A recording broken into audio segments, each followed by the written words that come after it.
RAM and storage prices are crazy right now, and this affected GPU pricing as well. So if you're building a PC in 2026, you might have to compromise on a few things. You might have to pick a practical RAM and maybe a value storage, and to compensate this increase in cost, you may have to settle with a cheaper graphics card, but still modern. Something like the RTX 5060. Now, a lot of people hated this card when it came out because it only had 8 gigabytes of VRAM. However, this is the situation we're in right now. Is this card, the RTX 5060, viable for you if you're going to be building a PC in this RAM apocalypse?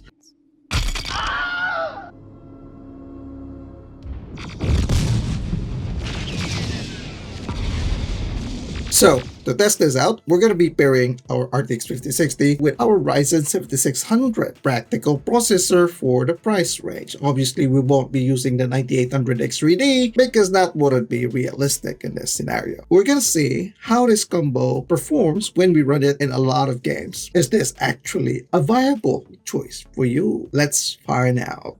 Our first game is Arc Raiders, and here we are in Esperanza, 1080p low settings because we wanted maximum visibility in this game, and at 1080p you're getting really good FPS with the RTX 5060, 160 FPS. When we move that up to 1440p with upscaling, DLSS quality settings, you're still getting roughly the same FPS. So we're off with a good start here. The RTX 5060 definitely viable for raiding Esperanza. Let's move down to Battlefield 6 modern shooter with a lot of players, and at 1080p competitive settings, mostly low, we're getting 133 FPS. Lows are pretty decent as well. When we move that up to 1440p DLSS quality settings, the FPS does drop down to about 115, 110, around that range. It's still not bad. It is playable if you are a 1440p gamer. Obviously not groundbreaking, but good enough. While we're on the topic of Battlefield, might as well throw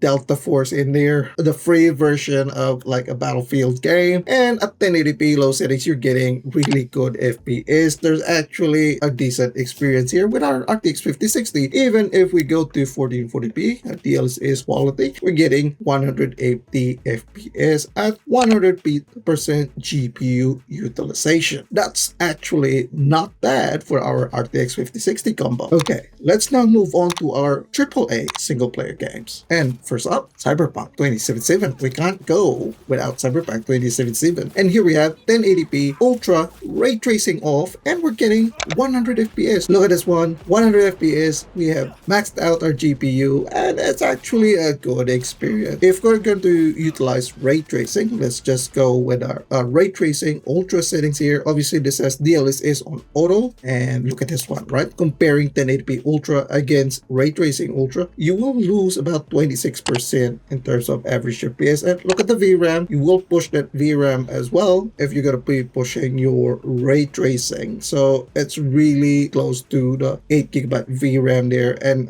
I'm guessing in heavy scenarios you will definitely max it out and cause a lot of stutters. So probably try to avoid that. If we're going to compare it against 1440p, we are also losing like about 24% FPS. However, it is still viable. We are using DLSS upscaling in here at quality settings, of course, and you are getting a decent FPS. Yes, it's about like 20 FPS down compared to 1080p Ultra, but it is viable. This is a single player game after all, so you don't really need to push those frames that high. Another single player game that we really like is Oblivion Remastered, and yes, out on the open field, you're getting about 100 FPS with those random stutters, which is expected with Oblivion Remastered. We do have DLSS quality in here at medium settings. When we go into the dungeons, it is a much better experience and Oblivion Remastered. Yeah, you're getting about 150 FPS when you're fighting in the dungeon. And look at that one, right? And the lows are pretty good as well. It's pretty stable. Okay, let's go back to our competitive shooters like Warzone. And here we have Warzone 1080p competitive settings.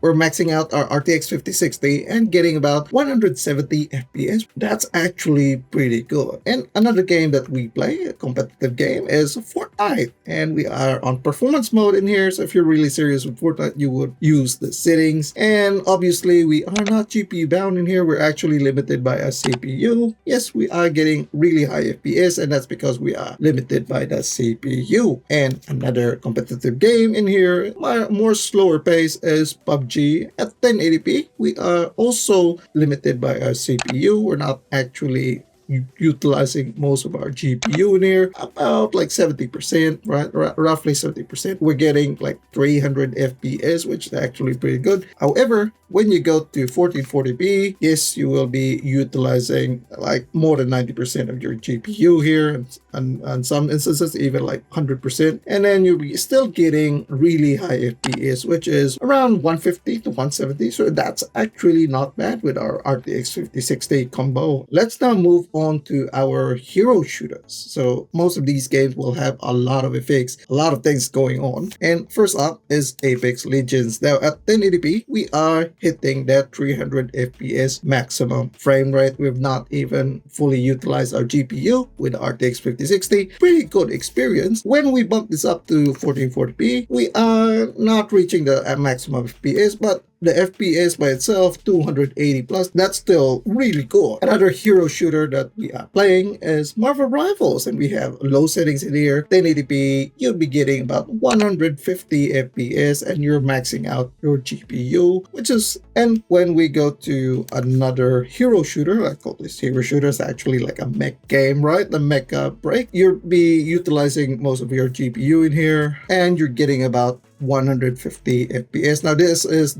Oblivion. Yes, we're getting about 110 to 130 FPS. It's actually not bad for this fast-paced game. Okay, let's move on to our next game, which is Path of Exile 2. And in this game, it does require a really good CPU, and it can be demanding on the GPU as well. At 1080p with DLSS, now we haven't used any upscaling here, we're just using DLAA. We're getting only 100 FPS, and you can see that it is stressing the CPU and not using a lot of our RTX 5060. And as I've said, this is a CPU intensive game. When you move this up to 1440p and you're just going to use DLSS with upscaling in here, you will get a better number in here. The load will be moved from the CPU to the GPU. We are now GPU bound in here, and we're still getting about 130 FPS. So another PvE game is Helldivers 2, and at 1080p low settings, super Helldive difficulty with a lot of bugs in here, we're getting roughly 140 FPS, which I think is actually a good experience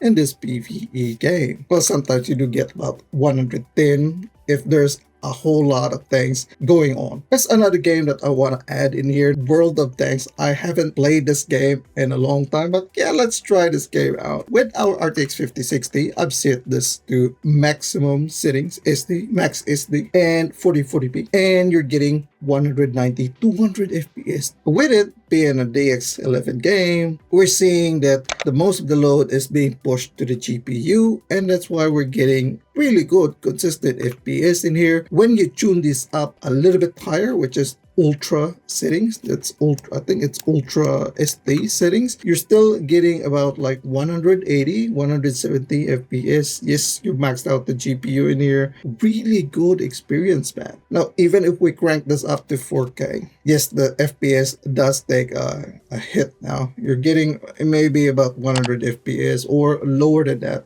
The sweet spot would be that 40p. Obviously, you can run 4K. You'll have to change the settings around. If you look at it overall, the RTX 5060 is actually pretty good for what we're getting. Yes, it only has 8GB of VRAM, and in 2026, it is actually viable if you're just limiting to like 1080p gaming. Some 1440p gaming, obviously, as what we've shown, you'll probably just have to tone down the settings if you're running into that VRAM bottleneck. But if you're playing like on practical settings, like with those shooters, you are actually just pretty good with the RTX 5060. No complaints there. In terms of single player games, actually viable as well, especially with DLSS 4.5 recently released, which actually adds better quality in terms of upscaling. RTX 5060 is definitely a good stopgap option while you're trying to survive the RAM apocalypse. However, what do you guys think?